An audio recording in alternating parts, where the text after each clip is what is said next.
In today's video, we're covering how you can convert someone that replies to an email into someone that will either sign up for your service, want to get a free product or service offering from you, that they'll want to see a personalized Loom, where they'll want to meet over a video call, or where they're open to sharing more information, whether you ask them an open-ended question or a closed-ended question. Before we jump in, what are the most important parts of reply management? Number one is speed.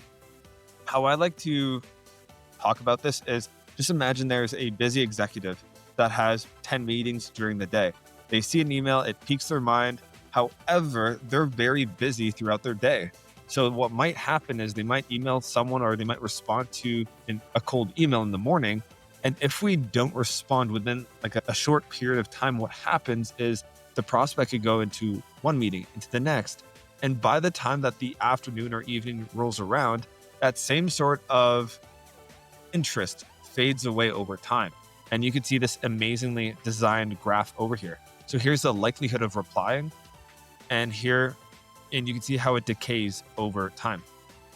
Next up, whenever we respond to a lead, what we want to do is make sure that it's digestible. If we promised giving them a resource, let's just give them a resource. And then that's like the first or second thing that they see in our reply. If we're going for a meeting, what we could say is make it easy for them to say yes. Don't say, here's my booking link, and then ask them to jump through hoops to talk with you. Make it very easy for them, such as saying, hey, are you available at Monday at 12 or Tuesday at 2 p.m.? And then sign off.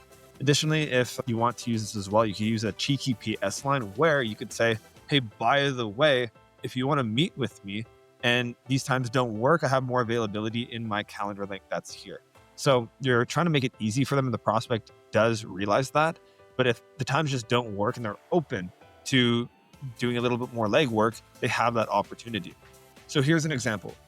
Send me more info.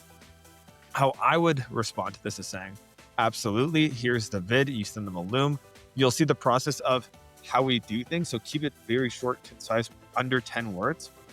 If you like and you think it's worth a chat, would you be available to chat one of the following times to see if this could be a fit? Tomorrow at 1, Monday at 1, Tuesday at 4. Signer, send off name. And then from there, we'll also include our booking link. What happens tons of times, and it's a part of the game, is where prospects just won't respond back to this. They may be busy. They may have had to jump into another meeting. So it's crucial that we follow up with these leads. Let's just go through a quick flow diagram of what would happen. If a prospect responds and they say, hey, we're open to meeting you, amazing, you just got a lead. If they aren't interested, what I like doing is following up 2 to 3 times. What I could do in this is having bullet points of the video that we're saying. We could ask if the desired result that the initial email was talking about is a priority for them. You could let them know that you understand that they're busy and then propose updated times. So what's going to go happen is, let's just say on Monday, you offer a few times for Tuesday, Wednesday, Thursday. Thursday rolls around, you could propose times for next week. You could say, hey, must have been a crazy week on your end. Curious to know, would Monday, Tuesday, Wednesday work next week? Here are a few times. And then we could cover how to insert desired goal of what the email stated. Again, you can see exactly here's like the following up diagram. We restate the value proposition. We could even add the prospect on LinkedIn. We could reach out with a soft call to action 2 to 5 times over the next month.